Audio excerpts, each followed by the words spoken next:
Hello everyone and welcome to today's program of the Osasu show. I am actually live in Nairobi, Kenya. Thanks to Oxfam International for bringing me all the way from Nigeria to host and moderate the panel of the African Women's Leadership Symposium. It's called New Threats to Security in Africa. We will not be able to show this panel moderation because we're going to be speaking very candidly, and this is going to be a private space for women to share their stories and also prefer solutions to the emerging threats.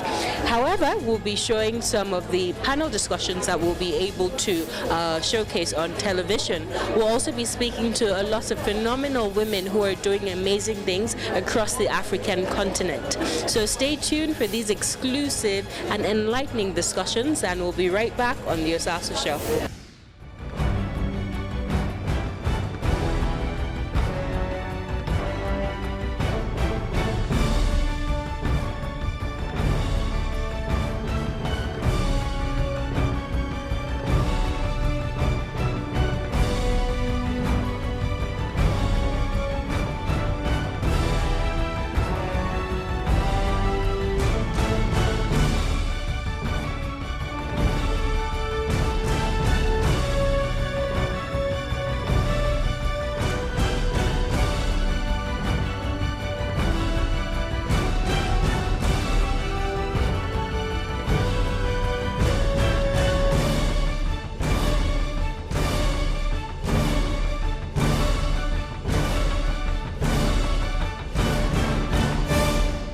Purity Kwagweria, thank you so much for joining us on today's program. The Executive Director of Akili Dada, an NGO that focuses on women and girls empowerment and also a leadership incubator.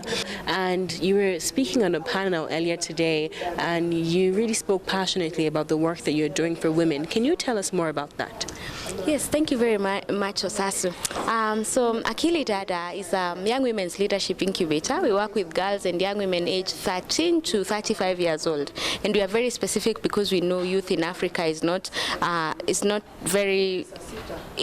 static, and it's a wide range of people who call themselves youth. But we are very clear to say that we are working with girls aged 13 to 35 just because also that's what our government identifies as youth. We focus on this group and offer leadership development, mentoring, skills building, and we also do quite a bit of financial investment in this group of girls and young women through offering scholarships to high schools and also incubating young women's projects that are across East Africa. So these projects would be projects that have a social change aspect, where as a young woman you've decided, say the issue in my community is clean water. We have one young woman who decided she's going to come up with water filters. That these water filters are targeted to low-income families to just ensure that they're accessing clean water, which of course reduces child mortality and reduces diseases in their household, saves quite a bit of money because they're not spending their money going to hospital and things like that. So our program identifies really young change makers and helps them nurture their ideas, grow their ideas. We have girls who are 13 years old who have built bridges in their community to help people cross from one side of the river to the other. We say that everyone has something to offer. And speaking about leadership, there's also a notion that women leaders are very standoffish. They want to be the only ones in that position because they believe the leadership positions for women are limited, so they try to suppress other women from climbing up with them. Instead of reaching back down and grabbing another woman up, they would like to control that space. How is Akili Dada training women to reconstruct that notion and perspective that there's enough space for everyone? There's enough space for more women to grow and to glow, in their respective fields. Again, another lie, right? Because we know there are a lot of spaces, there's enough space for everyone. The way Akili Dada looks at it is to ensure that as a young woman, I understand myself and I identify my space where I feel like I bring the most contribution, and then work around shining in that. And how we do that is insisting that really there's none of us who fell from heaven perfect and complete. We are each an investment of other people. So and that investment needs time, needs focus, and needs just an understanding of, for example, with Osasu. Because for me to put my name on the line for you, I must know who you are. So at Akili Dada, our program is really structured around having one girl in the program for at least a minimum of 5 years. That's the least a girl can be in our program. And by the time they are done in that program, they have built their own network with the girls that they're interacting with. They've built a network with the women that we bring to facilitate the various sessions. And this, we say, we're not doing it just for now, you're doing it for the future. Because sometimes at the end of the day, your reputation is all you have. So we really work on build your reputation and also identify ways that you're paying it forward so that it does not stop with you. Thank you so much, Purity, Executive Director of Akili Dada. Isadora Derricks Briggs, Regional Director, East and Southern Africa, UN Women. Thank you so much for joining me on today's program. You're welcome, Osasu. What are some of the key takeaways that you've been able to take away with you going back to your final destination? Thanks, Osasu, for having me on your program. For me personally, women's rights and advocacy is a way of life. Feminism is a set of principles. So what has come out of this conference for me is that solidarity means a lot. Women need to continue to push. We have made a lot of strides in the past decades, but there's a lot that still needs to be done. So women need to continue to come together to push for the agenda, to ensure that the space for us and for our children continues to remain safe. A lot of people have heard these talks before. They go to symposiums, they go to conferences where a lot of the problems are discussed, but hardly any solutions are preferred or brought to the table. So can you tell me some of the solutions that you've been able to maybe prefer to the women who have attended this conference, and also some solutions that you are going to take back with you? Well, like I said at the beginning, that women's rights are a way of life. They are not things you take from a conference. They are not things you are taught about. They are inherent. So maybe why things haven't, I wouldn't say things haven't changed, they have. Because, for example, if you look at the number of women in leadership positions, it's increasing. Of course, I know that we are not doing well with women in political participation. If you look at the number of women who are owning businesses, it's increasing. So you see that women are actually challenging the frontiers. You will see that young people are actually taking the reins in their hands. When we were growing up, there were certain ideals you had to live by. For example, you are not allowed to, as a girl, go out alone. You can't go to a restaurant and sit alone. Immediately the society thinks she's loose or she doesn't have home training. But you go into restaurants these days, you see young people going and sitting down, paying for their meal. Times are changing. I'm a Nigerian, very proudly Nigerian. I come from Benin City. I know that culturally, if a man is having a meal, his wife kneels down by the table until he finishes his meal, gives him a glass of water to drink. Does it happen now? Hell no. However, we're not changing culture. We're just saying times are changing. So as times change, certain things change. Okay? You would hardly have found a man going to the kitchen to cook. My father doesn't enter the kitchen. My son's going to the kitchen. Are we changing culture? Yes. Are we changing the structure of where I have come from in Benin? No. So these are some of the things that as we evolve, it's an evolution in the world. As we evolve, there are certain practices that you say, surely, you're having a meal and kneel down? Hell no. So it's a lot of advocacy and then giving people choices. I think that's the main thing. Thank you so much, Mrs. Isadora, and God bless you. Farai, based at Harvard University, young global leader, thank you for joining us in today's program. Farai, can you tell me, you were on the panel earlier in the morning where you moderated a panel with a group of young women who are doing fantastic things across the continent of Africa. Can you tell me some of your key takeaways from that plenary session? Thank you so much for having me on the Osasu show. I'm so excited to be here. I love, first of all, the work that you're doing in exactly what the panel was talking about is exactly what you're doing on your show. So I have to commend you, salute you for being a pioneer. So the panel was new issues, new formation, young women's leadership, and really trying to bring the issue of leadership, the issue of young women at the forefront of the discussion on Africa's transformation. Often when we talk about Africa's transformation, we're talking about a much older generation, whether it's men and women, and rarely do we hear from the youth. And I have to commend the African Women Leaders Symposium for including our voice within this space and hearing some of the challenges that we're facing, some of the tensions that we're facing, whether it's intergenerational or even within ourselves. I think one of my mantras is we are the ones we've been waiting for. And so if you understand that we are the ones we've been waiting for, we're not waiting for any savior, we're not waiting for the West, we're not waiting certainly for anyone on the continent. We are exactly the ones that the continent needs. And so that's exactly what should propel the youth of this continent, a lot of your followers, is if you understand that the solutions lie within you, that you actually have the answers to the problems, the challenges, the tensions that exist within your community, within your city, whether it's Lagos, Abuja, or wherever across the continent, and that you can actually develop and implement and then execute, then you'll find that we'll have more Dangotes, we'll have more Foruncho Alakijas, we'll have more Strive Masiwas. These are billionaires. These are the men and women, the industrialists that are building our economies. But I think now we're looking for a younger generation of people, and you are exactly the people that we're looking for. So and you too. Thank you so much, my sister. And I just pray that God will continue to empower you and strengthen you. And by the time I see you next year at AWLS, you'll be doing even more amazing things than the amazing things you're doing right now.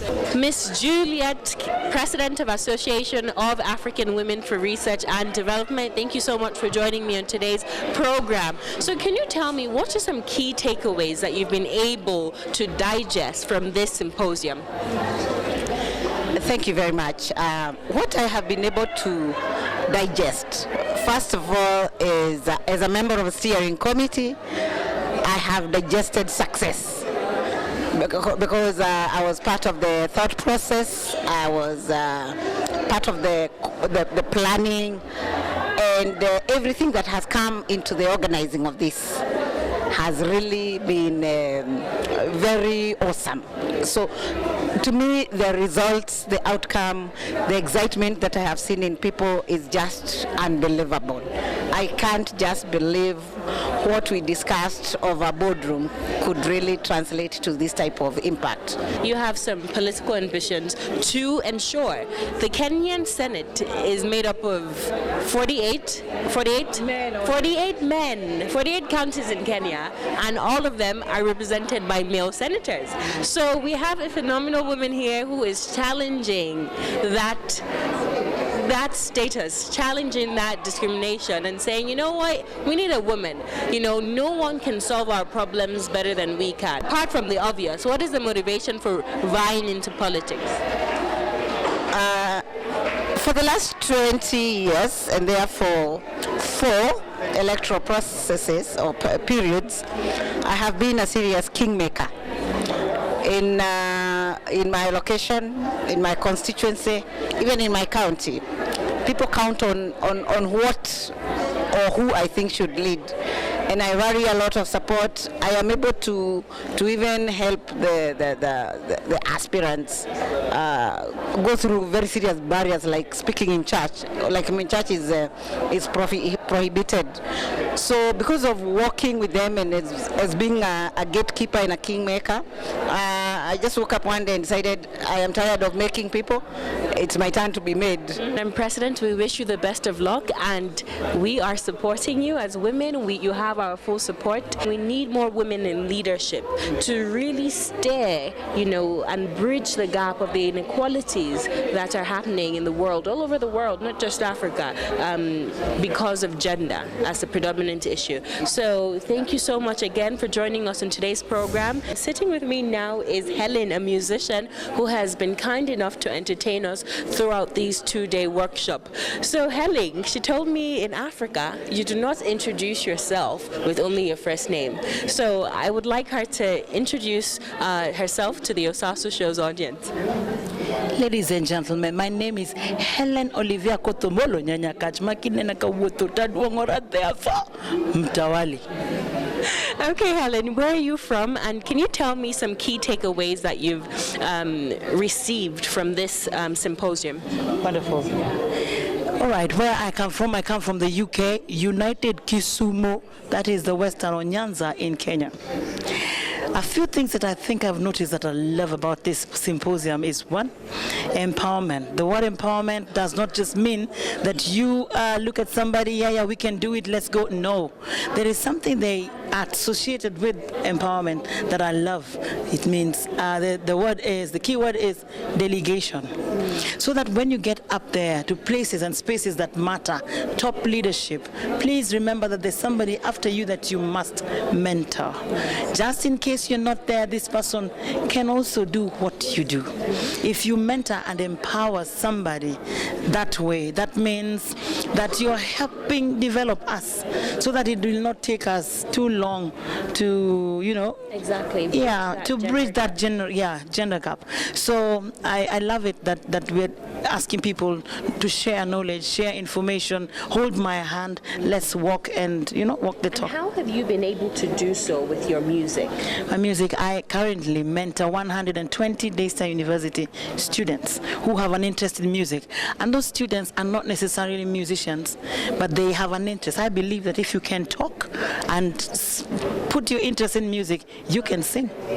So I mentor, teach them, show them how to do it, and eventually we've been able to develop stars here in Kenya that way. This is amazing. Yes. And you're also a very funny woman.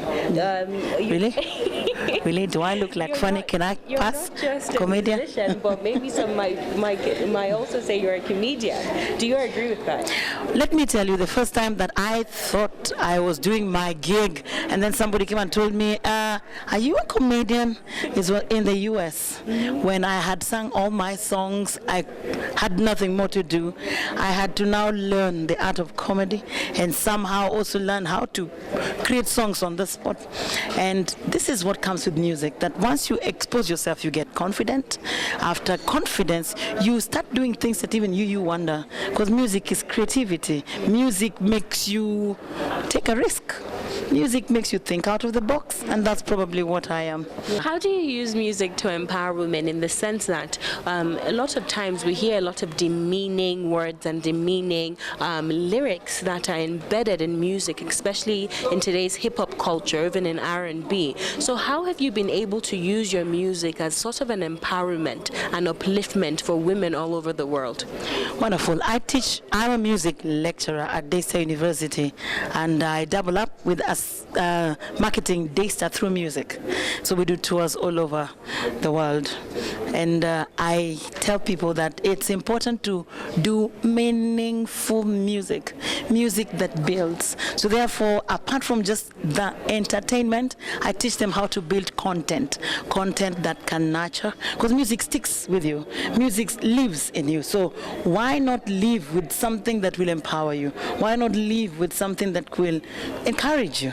So when we do music and that art, when I teach them on songwriting, I teach them to write content. Can you sing me one of your songs that are empowering, that would empower our viewers who are watching this? Oh my, okay. Let me do my song, one of my songs. It goes like this. Ango machano pachi, ango midwaro wachona, ngat manigiteko machalo kodi, ok nyal bedo ngamitie kogi satan, angeyo nidwaro mondo amedi teko Bai ngat machalna de, chala de ngat machalna de. Kikiwe jechinu wundi tekinyami, otherwise te chalna de. But the words of the song says, what is it you want me to help you with? What is it you want me to do for you? This is an elderly person telling a younger. It's Luo. L for the U for the O. Yes, we are the people who are very intellectual in this country. Yes, but we also have a very accent like Nigerians. Heavy capital letters. You speak Pidgin, right? Yeah. I've never been to Nigeria. I just watch Afro Cinema begin shortly, and the empowerment enters me, and then I just speak it. But anyway, for the song, it's a song that actually is a song that helps somebody identify what problems they have. Then they say, I know you want me to encourage you, want me to hold your hand, and can do that. Let me now pray for you so that you can actually now be empowered. You can go forward and implement what you have learned. Yes. Helen, that is awesome, and I would hold your hand and just thank you for empowering so many women through your voice, through your music, throughout this entire symposium. And I pray that God just continues to bless you and strengthen you and take you to greater heights. Miss Maureen Shanna, Pastor, thank you so much for joining me on today's program. So can you tell me some of your key takeaways that you take back home to Zimbabwe and try to implement in your creative space from this African Women's Leadership Symposium? Thank you so much. This was amazing. When you work with the church, when you interface with the church, sometimes you kind of feel maybe in that space you're not able to adequately empower women. But I realized through the symposium that in your own space, you can empower women economically, you can help women have a voice in their spaces, and the fact that you can also mentor other young ladies so they also can be a voice. So I really was challenged.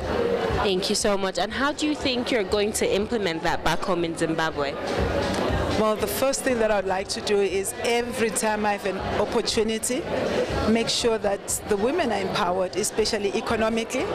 I was a business consultant for years, and I would train women how to start and run their own businesses. And I kind of slowed down on that.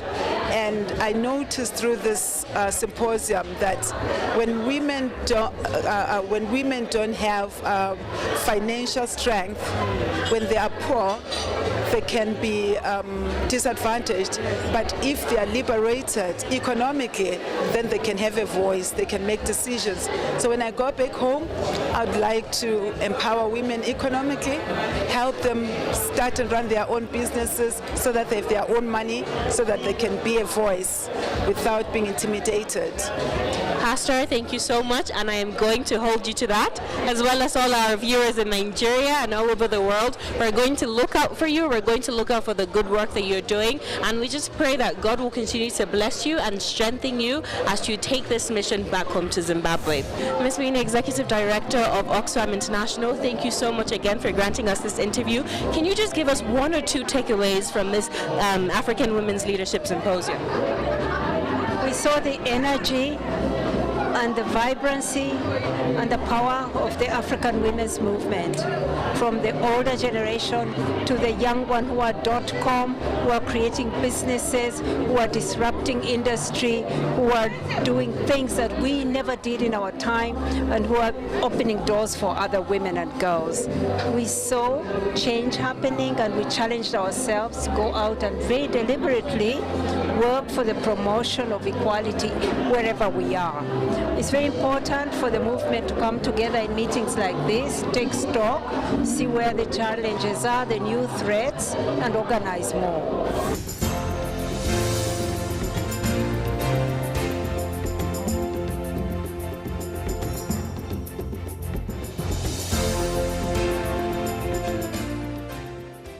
Well, that's it for today's episode of the Osasu Show. I hope you have been inspired, and I hope you were able to take one or two key things away from today's episode.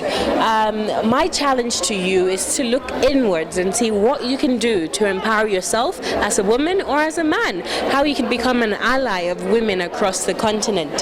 So to watch extended clips from these interviews I've conducted today, you can visit the website, theosasushow.com, or my personal website, osasuigbenadian.com. You could also follow us on social media at The Osasu Show and at Osasu Igbenadian on Instagram, Facebook, and Twitter.